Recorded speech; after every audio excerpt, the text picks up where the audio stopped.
beyond words.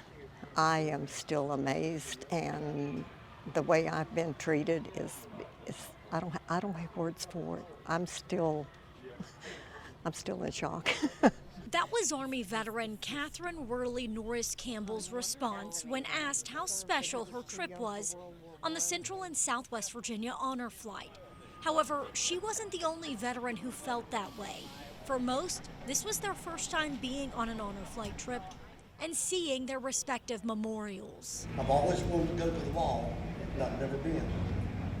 Put my hand on it. But what made my day special this morning, a little boy come up to me with a 101st Airborne hat on and wanted me to autograph. And it touched me deep. Thank you for your service. Honor Flight Network is a national organization that was founded by Earl Morse. He says it all got started when he was working at a VA clinic in Springfield, Ohio. And they had dedicated the World War II Memorial in May of 2004. And they were the last veterans to have a memorial, the World War II veterans. They'd waited 50 years to have a memorial, and sadly, they had no way to make the trip out here to see it. Morse says he was also a private pilot, so he started recruiting other pilots to take those veterans to see the memorial. And I had 11 pilots that had never met any of my veterans said, hey, we'll do it for free. So we took off in 6 little planes. We flew 12 veterans. The first flight took place in May of 2005. From there, things grew. Honor Flight ultimately spreading across the country into places like Southwest and Central Virginia. Here locally, they simply take veterans on a bus, while in other parts of the country, veterans take a flight. I think it's in 130 cities, 42 states now, and we're coming up. May 3rd will be the celebration of our 250,000th veteran flown. Jeff Miller, the co-founder, says that's the beauty of the whole thing. It now includes people who are looking to step up.